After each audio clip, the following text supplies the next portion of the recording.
Bismillahirrahmanirrahim. Assalamualaikum warahmatullahi wabarakatuh.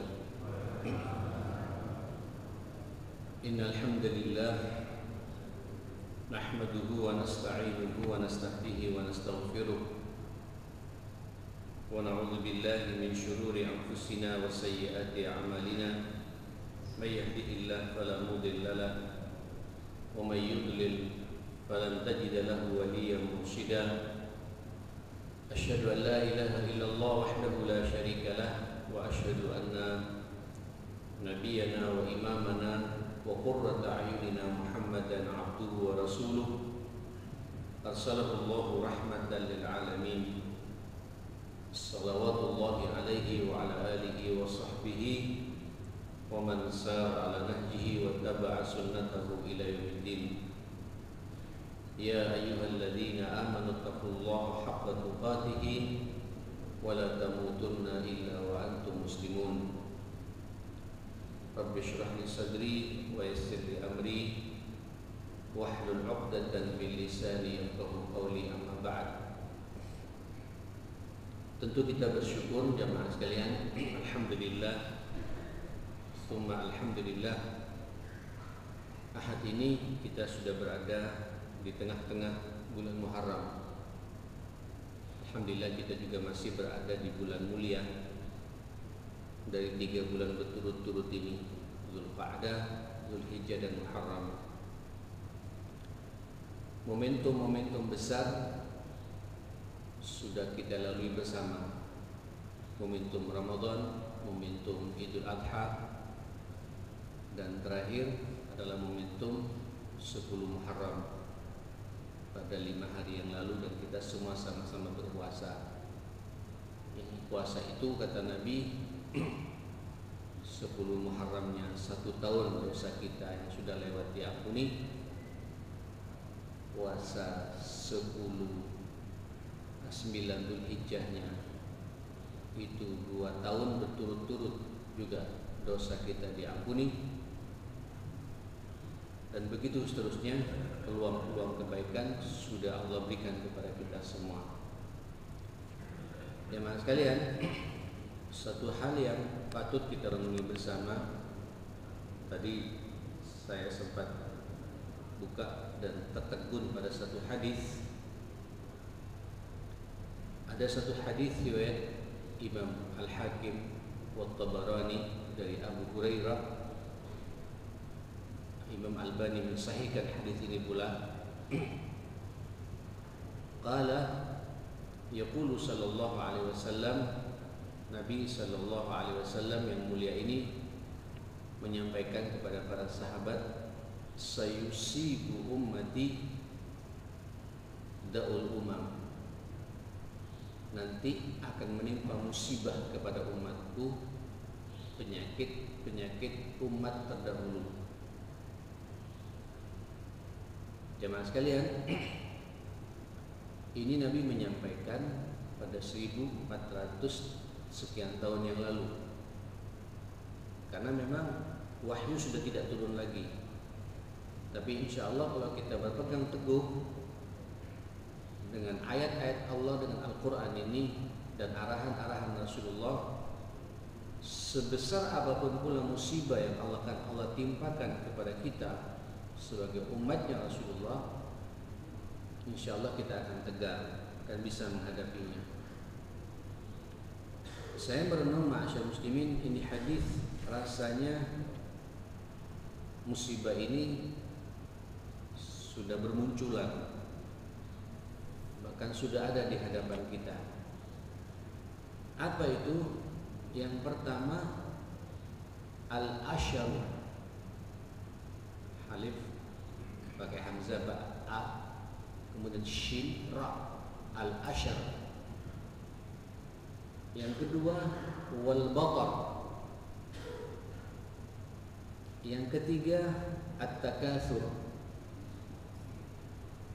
Yang keempat, at-tasyahud fid dunya. Baru kemudian setelah itu wat tabaghud wat tahasud, saling membenci dan saling hasad, hatta yakul baghi, sehingga nanti yang terjadi di tengah-tengah umat ini perseteruan yang tidak sehat, sesama muslim cakar-cakaran, tukaran, menghalalkan segala cara. Monggo kajian pagi ini saya ingin merenungi. Yang pertama, al-asyar. Apa asyar? Al-Imam Al-Manawi rahimahullah syarihan hadis hadis, mensyarah hadis ini, menerangkan hadis ini, al-asyar kufrun ni'am, mengkufuri nikmatnya Allah, tidak pandai mensyukuri nikmatnya Allah. Kufur, Pak. Kufur mengingkari terhadap nikmat-nikmat yang Allah berikan kepada kita. Sebenarnya jemaah sekalian, kalau kita mau merenung lebih dalam dan mencoba untuk menghitung-hitung karunia Allah ini, tak akan sanggup kita. Bicara kita pribadi saja, ma'asyar muslimin, sebagai manusia ini sudah nikmat. Dengan kita semua dipilih oleh Allah menjadi manusia hamba Allah yang paling mulia, dan dengannya kita semua dipercaya oleh Allah turun ke dunia untuk mengelola dunia, untuk mengatur dunia ini. Ini dunia, Pak, yang kita berada di atasnya. Siapa yang mengaturnya? Kita semua. Saudara, bayangkan pertanyaannya sekarang banyak yang bertanya, kenapa kok tidak Allah serahkan dunia ini kepada malaikat? Yang katanya malaikat itu tidak pernah bermaksiat, melaksanakan apa yang diperintah oleh Allah dan menjauhi apa yang dilarang oleh Allah. Tapi sengaja dunia ini dipasrahkan kepada kita. Wa idz qala rabbuka lil malaikati inni ja'ilun fil ardi khalifah. Bapak, Allah faham betul, karena kitalah memang yang sanggup, yang dipercaya oleh Allah. Kemudian di antara sekian banyak manusia ini, bagaimana kita tidak akan bersyukur? Tapi banyak orang tidak menikmati, Pak, nikmat ini. Dipilih lagi oleh Allah kita sebagai seorang muslim. Bayangkan kalau kemudian kita tidak muslim, Pak. Jadi Yahudi, menjadi Nasrani, menjadi Majusi, na'udzubillah. Alhamdulillah, dengan keislaman itu kita mendapatkan hidayah dari Allah, tahu akan arti hidup, kemana arah hidup kita ini. Tidak ada, Pak, agama yang menyuruh kepada umatnya berkomunikasi dengan Tuhannya itu sehari 5 kali. Ini sekarang subuh, Pak. Di saat banyak semua orang, miliaran manusia pada tidur saat ini. Tapi kita, Pak, dengan hidayah Allah, alhamdulillah, alhamdulillah bisa bangun.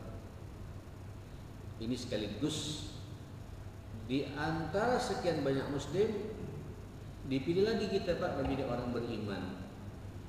Ada iman dalam dada ini. Dan dengan iman itulah kita merasa nikmat berada di tengah-tengah masjid ini.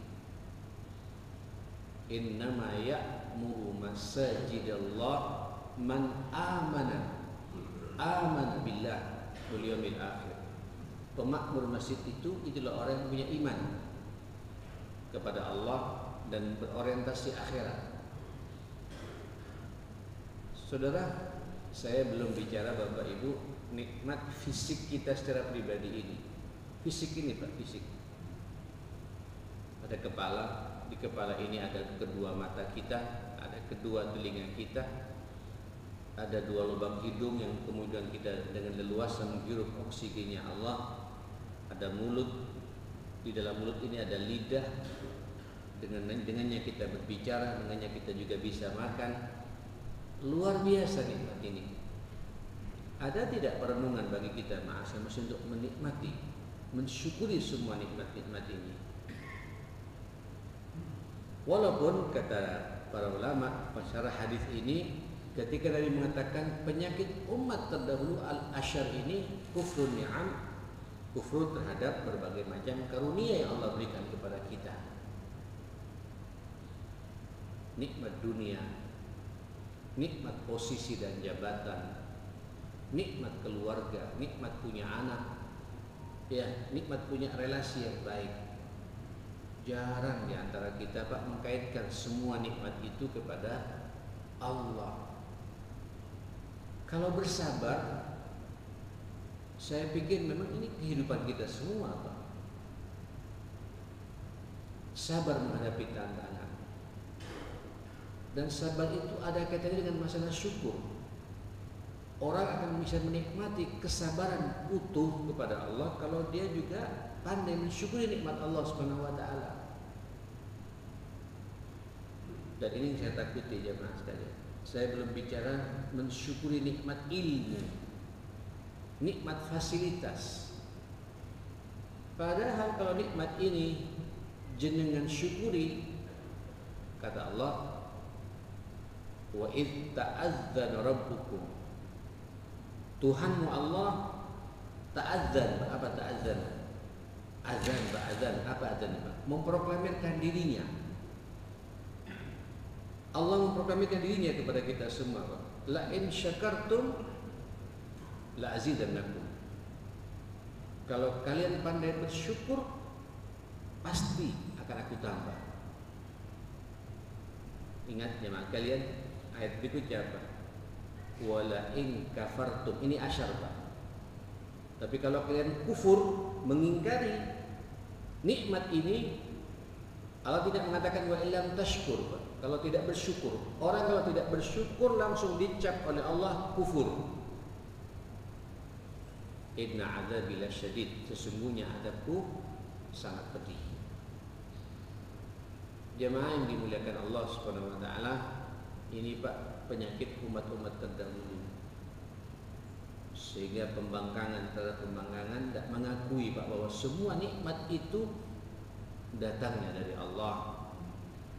Lihat kejadian-kejadian manusia seperti itu ma'asyar muslimin. Fir'aun itu kurang apa? Namrud itu kurang apa? Penguasa-penguasa yang zalim. Sampai detik ini coba lihat Pak ujung-ujungnya bagaimana. Semua kita tahu. Inna azabi lasyadid. Teguran Allah itu sangat keras. Monggo ma'asyar muslimin perlu kita terus ikat Pak. Makanya saya merenung, kenapa Rasulullah Pak pagi-pagi begini itu zikirnya Pak zikir syukur. Asbahna wa asbahal mulku lillah walhamdulillah. Walhamdulillah. Pagi ini kami telah bangun ya Allah, semua kerajaan wa asbahal mulku lillah untukmu ya Allah. Alhamdulillah, segala puji bagimu. Allahumma inni asbahtu minka fi ni'matin Pak, wa afiyatin wa sitrin. Allah Akbar.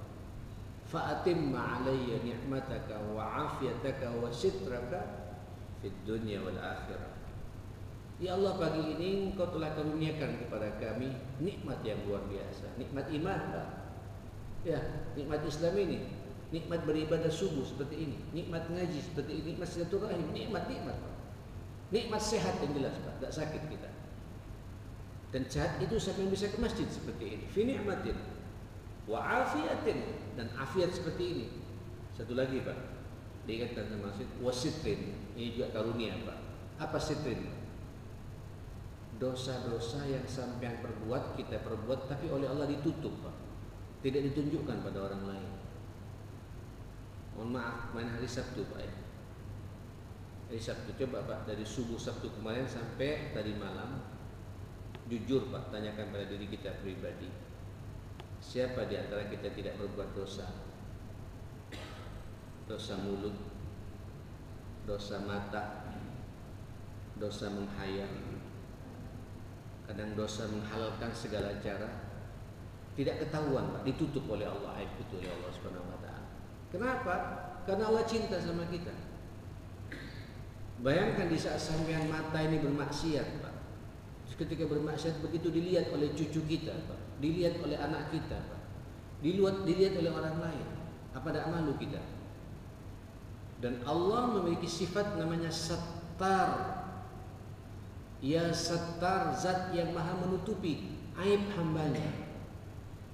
Ditutup Pak oleh Allah Subhanahu wa taala. Kenapa? Allah cinta sama kita.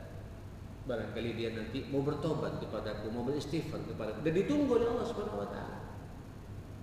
Terus kata Nabi, fa'atimma alayya ni'mataka wa afiyataka wa sitraka.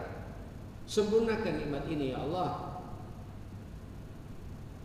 Sempurnakan pula kesehatan ini ya Allah, dan sempurnakan pula apa jemaah kalian, engkau terus menutup aibku di dunia dan di akhirat. Pak, kadang-kadang ada orang aman ditutup aibnya di dunia, tapi di akhirat belum tentu aman. Nanti dibuka semua Pak, rahasia-rahasia kejelekan kita yang ditutup oleh Allah ketika kita tidak bertobat, dibuka semuanya. Pagi seperti ini Nabi berdoa, ini karunia dari Allah, aibku ditutup oleh Allah Subhanahu wa taala. Alhamdulillah. Summa alhamdulillah. Monggo mainkan. Kalau tidak Pak, saya hanya khawatir penyakit umat terdahulu menimpa kepada kita al-asyar.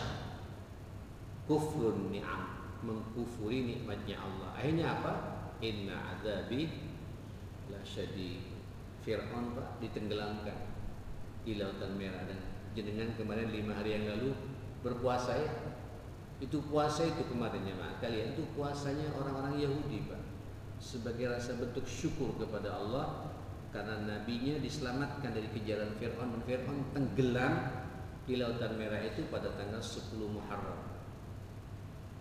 Nah, sesuatu yang baik begitu Pak diabadikan oleh Islam.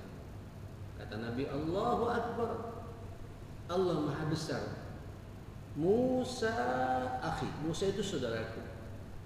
Wa nahnu ahaqqu min haula an nashkura rabbana. Kami lebih berhak daripada mereka untuk mensyukuri nikmat Allah ini yang diberikan kepada saudaraku Musa. Sumu, kata Nabi, ayo berpuasa. Sampai kata Nabi Pak, yang sudah makan berhenti, jangan makan lagi. Niatkan mulai sekarang puasa sampai nanti terbenam matahari. Bagi tidak makan sama sekali, jangan makan terus, niatkan puasa sunnah. Kenapa? Saumu yaumu Asyura ahtasibuhu yukaffirus sanal madiyah. Puasa Asyura itu aku yakin, kata Nabi, dosamu 1 tahun yang sudah lewat akan diampuni oleh Allah Subhanahu wa taala. Wa la in baqitu ila muqbilin aw ila qabilin la asuman at-tasi. Kalau Allah takdirkan aku tahun depan aku masih hidup, kata Nabi, tentu aku akan berpuasa tanggal 9-nya. Berbedalah dengan puasanya orang Yahudi, kata Nabi. Luar biasa ini Bapak. Ini nikmat yang harus kita syukuri kepada Allah Subhanahu wa taala. Fir'aun ditenggelamkan Pak, Namrud dihancurkan. Sampean tahu meninggalnya Namrud jemaah sekalian? Hanya seekor lalat Pak, atau nyamuk masuk ke dalam hidungnya jemaah sekalian, dan terus kemudian dibuat hidup oleh Allah. Mungkin semacam virus barangkali Pak, naik ke atas kemudian makan saraf-saraf di otaknya itu Pak, dan dia membentur-benturkan kepalanya Pak. Semua tabib, semua ahli-ahli untuk kemudian mengurus penyakitnya Namrud tak bisa, hanya mati dengan cara hina seperti itu. Inna azabi lasyadid. Sampeyan lihat Pak, para penguasa-penguasa yang zalim itu jemaah, yang tidak mensyukuri nikmat Allah akan kekuasaannya itu, hancur. Inna azabi lasyadid al-asyar. Alhamdulillah, alhamdulillah.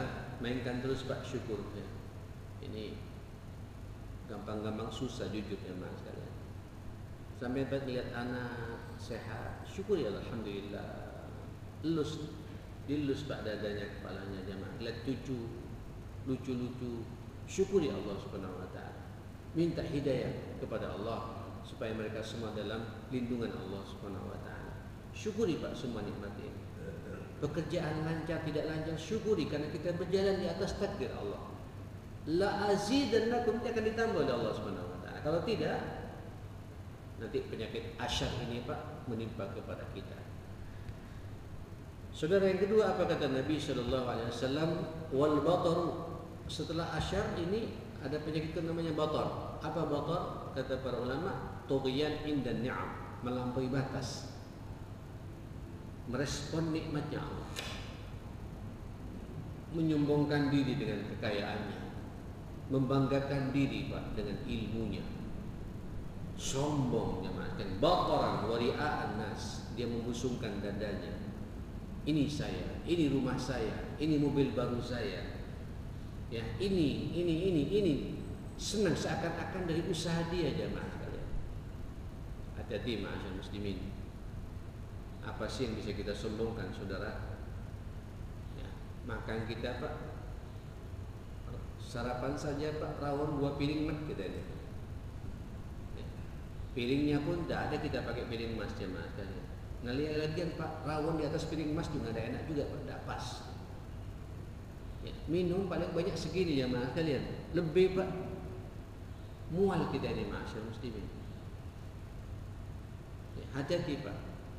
Ini semua apa yang kita miliki itu titipan Allah kepada kita. Syukuri dan jangan menyombongkan diri. Berpikirlah ini mau dikemanakan yang sudah Allah berikan kepada kita. Jangan sombong ma'asyar muslimin. Nah, ini penyakit yang kedua. Sekarang ini kan banyak orang membangga-banggakan. Saya punya ini, saya punya ini. Dimasukkan di statusnya Pak. Ya, di status WA-nya. Tunjukkan ini, tunjukkan itu. Masuk ke Instagram, ini kepunyaan saya. Kenapa tidak dikaitkan dengan Allah? Tutup rapat-rapat. Sampai ketika nanti ingin menikahkan keluarganya. Anda tahu kan Pak bagaimana di India kemarin? Itu nikahkan anaknya sampai 7 triliun ya Pak sekalian. Ya. Tamu-tamu elitnya Pak pulang itu apa namanya Pak? Kalau pulang dapat sesuatu apa namanya itu? Apa istilahnya nih Pak? Oleh-olehnya apa? Buat apa? Souvenirnya Pak. Itu allojinya harganya 270 juta jemaah. Kenapa enggak saya yang diundang Pak ya? Kayaknya masuk akal. Ada juga sekarang mirip-mirip Pak. Nikahnya sampai dimasukkan ke televisi, di-shoot sekian lama. Pernikahannya 7 hari 7 malam. Dapat 6 bulan cerai jemaah kalian. Ada lagi orang menyombongkan dirinya jemaah itu potong rambut tak cocok dengan salon Indonesia Pak. Harus berangkat ke Singapura. Motong kumis di Prancis Pak, di Paris jemaahnya. Mungkin diukur satu persatu panjangnya kumisnya jemaah kalian. Menyombongkan diri. Tunjukkan ketawaduan ini amanah dari Allah Subhanahu wa taala. Pastikan bahwa apa yang kita punya ini saya mati, apa yang saya punya ini sisanya Pak berada di jalan Allah Subhanahu wa taala. Harta kita itulah harta yang kita belanjakan di jalan Allah Subhanahu wa taala. Yang lainnya fata morgana ma'asyar muslimin. Tidak dilarang Pak jenengan punya mobil bagus, punya rumah bagus. Karena Allah itu jamil, Allah itu indah Pak, suka pada keindahan. Pertanyaannya kira-kira ada kontribusinya Pak mobil yang sampean tumpangi buat umat ini, buat agama ini. Rumah sampean care tidak terhadap tamu jemaah sekalian. Senang enggak menerima tamu atau close terus Pak enggak mau menerima tamu. Buat apa kita tersiksa sendiri ma'asyar muslimin. Ini yang diinginkan oleh Rasul, dikhawatirkan Rasulullah, namanya batara. Itu penyakit umat terdahulu Pak, berbangga-bangga. Membangun rumahnya, menunjukkan apa yang dia miliki pada orang lain, dan senang memonopoli masalah ma'asyar muslimin, senang ngatur orang. Hati-hati jemaah sekalian, ini penyakit yang kedua. Yang ketiga apa? At-takatsur. Ya Allah. Kalau bahasa mungkin jangan sudah hafal semua Pak ya. Bagaimana Allah SWT mengatakan alhaakumut takatsur. Terus apa? Hatta zurtumul maqabir. Kalla saya'lamun. Summa kalla saya'lamun. Kalla law ta'lamuna ilmal yaqin la tarawunnal jahim. Summa la tarawunnaha 'ainal summa la tarawunnaha 'ainal yaqin summa la tus'alunna yawma idzin 'anil na'im. Masya Allah, ngeri juga ayat ini ya. telah melenakan kepada kalian, melalaikan kalian. At-takatsur, menumpuk-numpuk, memperbanyak. Ya kalau memperbanyak Pak, kemudian kita ada manfaatnya buat orang, tidak jadi masalah. Biarnya ditumpuk Pak. Tidak jelas kemana arahnya. Hanya bangga dengan semua itu. Hatta zurtumul maqabir, sampai nanti dia masuk ke dalam liang kubur, kata Nabi sallallahu alaihi wasallam. Kalau sudah masuk kubur Pak, kalla sayalamun, akan tahu nanti bagaimana pertanyaan malaikat ketat terhadap apa yang kalian perbuat selama hidup di dunia yang penuh dengan takasur seperti itu. Summa kalla sayalamun, nanti akan tahu lagi Pak apa yang akan terjadi pada hari kiamat. Tidak hanya di alam kubur, di hari kiamat dihisab lagi.